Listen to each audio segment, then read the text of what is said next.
All right. Okay. So, just have a few questions.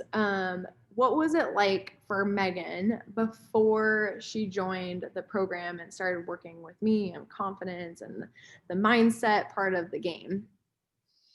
I think she was maybe less focused and meaning, specific things that she wanted to do and having kind of a game plan to get there.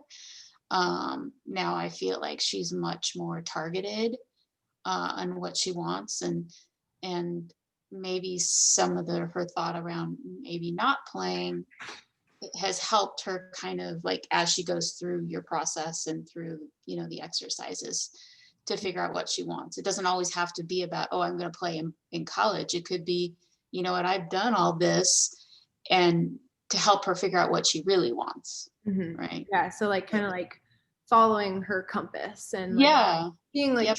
like true to herself and not so Yes. worried about what everyone else Yep. thinks she should do or wants her to do.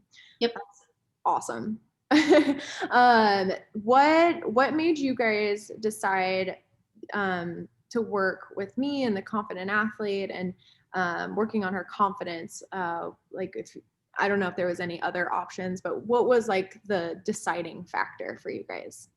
So there was actually another option, which was to work with her sports psychologist, which she's done in the past.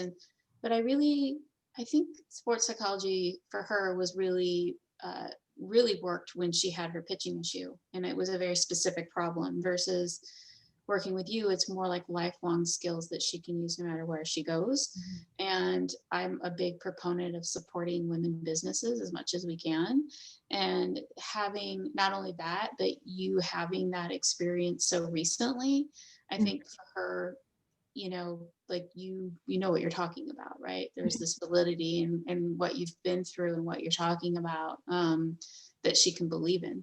Mm-hmm. That makes me so happy. So if you knew, or if you like have one of Megan's teammates or like some friends from the team, not co-parents, other parents on the team, or anyone that was like had a daughter who may be struggling with certain things or like the pressures or just like having like that like pregame like anxiety kind of stuff sometimes, if if you knew that they were like struggling with that and maybe you had told them a little bit about it, but they're like on the edge, like they were a little bit afraid to do something like this, what would you tell them? I would just basically tell them, like,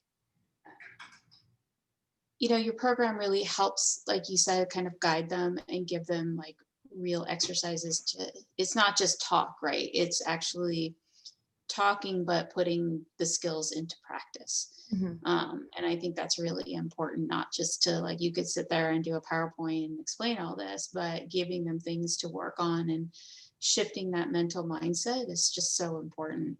I had a therapist tell me one time, like, your mind is like a record player, right? And it gets stuck in a certain, no matter what it is, whether it's anxiety or fear or whatever it is, your brain lives off patterns. And so when you get into a mindset, it doesn't easily change it Mm-hmm. because it wants to stay in a pattern. That's the shortest path, right, to whatever it is you're trying to do, whether it's good or bad.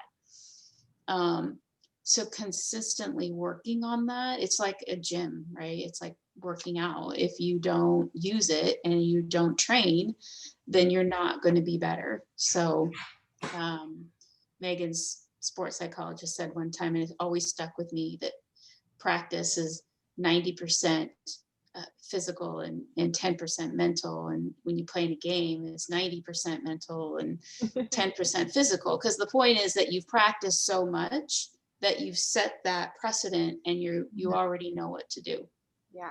right? By the time you get into a game. So now it's just mind, right? Yeah. So, or thinking or whatever it may be. So I don't know if that answers your question. Totally. I love it.